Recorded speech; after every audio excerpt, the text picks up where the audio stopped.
Baik, Assalamualaikum warahmatullahi wabarakatuh. Nama saya Alvan Kurniawan, NIM E 2019 3164. Jadi di sini saya akan membuat video yang ditugaskan dari Bapak Abdul, atau biasa dipanggil Pak Wadud, yang dimana tugas ini berjudul peran dan fungsi dari bank sentral. Nah, jadi sebelum menuju ke pembahasan, alangkah baiknya kita perkenalan dulu dengan bank sentral. Jadi apa itu yang dimaksud bank sentral?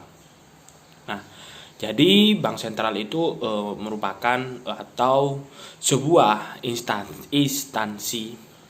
Jadi sebuah instansi atau lembaga keuangan yang memiliki tanggung jawab. Tanggung jawabnya seperti apa? Jadi tanggung jawab di sini yaitu jadi memiliki tanggung jawab atas sebuah kebijakan moneter dan melahirkan tingkat aktivitas ekonomi yang stabil, yang stabilnya yaitu di dalam suatu negara. Nah, lalu adapun tujuan dari bank sentral itu sendiri, yang dimana tujuannya itu untuk mencapai dan memelihara kestabilan nilai mata uang yang tercermin dari laju inflasi dan perkembangan nilai tukar mata uang dalam negeri terhadap nilai mata uang luar negeri. Nah, jadi itu untuk tujuan dari bank sentral dan pengertiannya. Selain itu, di sini tuh juga ada tugas dari bank sentral. Jadi yang dimana tugas bank sentral ini dibagi menjadi dua. Jadi yang pertama itu tugas bank sentral berkaitan dengan pemerintah. Nah, lalu yang kedua, tugas bank sentral itu dalam dunia perbankan. Jadi tugas bank sentral itu memiliki keterkaitan. Jadi memiliki keterkaitan dengan pemerintah. Nah, keterkaitan dengan pemerintah ini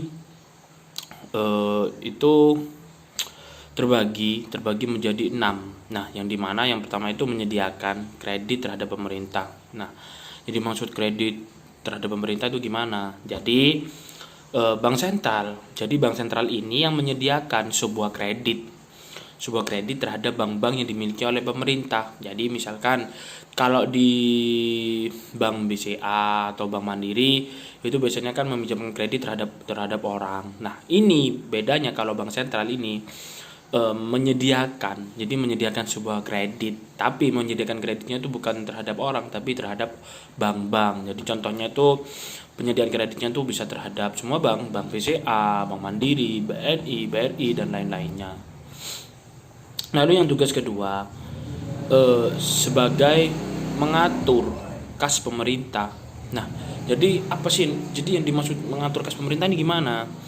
Jadi di sini tuh bank sentral itu juga mengatur. Jadi yang mengatur semua kas pemerintahan. Jadi seperti itu. Lalu yang ketiga, membantu proses lelang dan menjual surat utang negara atau surat-surat berharga seperti obligasi, seperti itulah. Lalu yang keempat itu tugasnya itu ya melakukan peredaran uang sebagai alat pembayaran yang sah.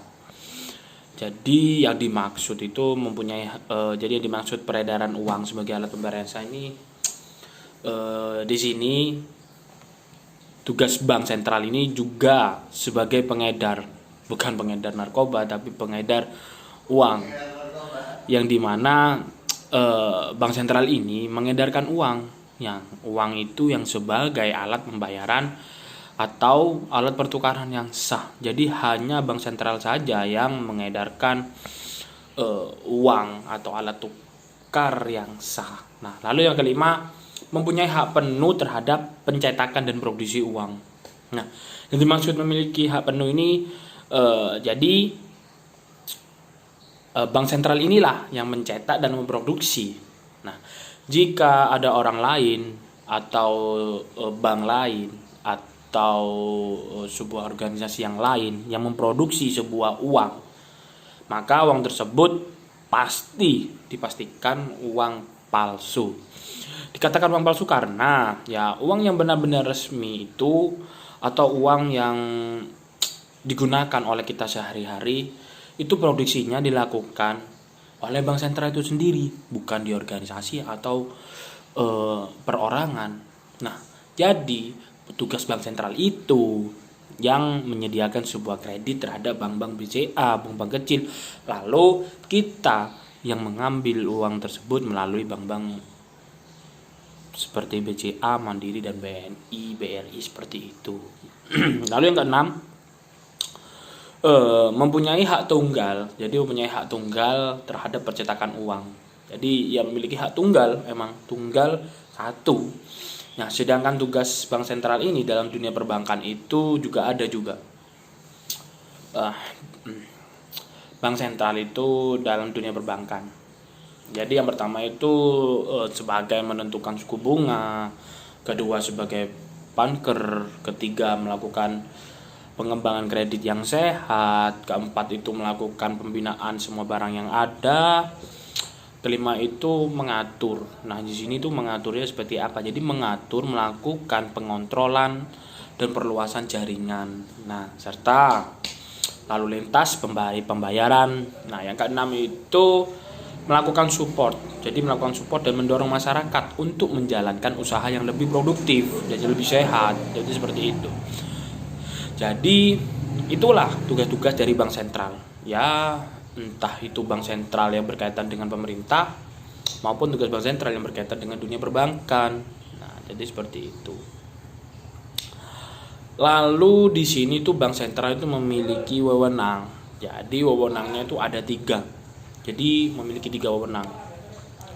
Yang pertama itu wewenangnya itu untuk melakukan pengendalian. Jadi untuk melakukan pengendalian moneter yang dimana seperti melakukan operasi pasar terbuka.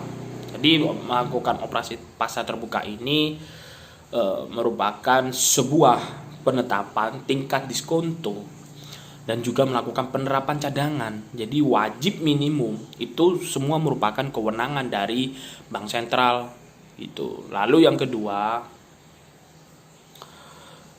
wewenang yang kedua yaitu menentukan target moneter dengan melakukan pertimbangan sasaran laju inflasi nasional. Seperti apa itu sih maksudnya? Jadi bank sentral ini yang melakukan ataupun menentukan target moneter.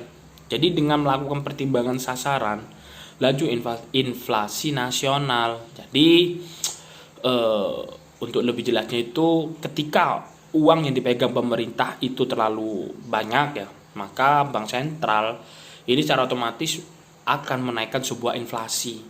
Nah, namun sebaliknya, jika uang dalam masyarakat itu hanya sedikit, ya bisa mungkin bank sentral ini akan menurunkan sedikit dari inflasi tersebut. Jadi seperti itu.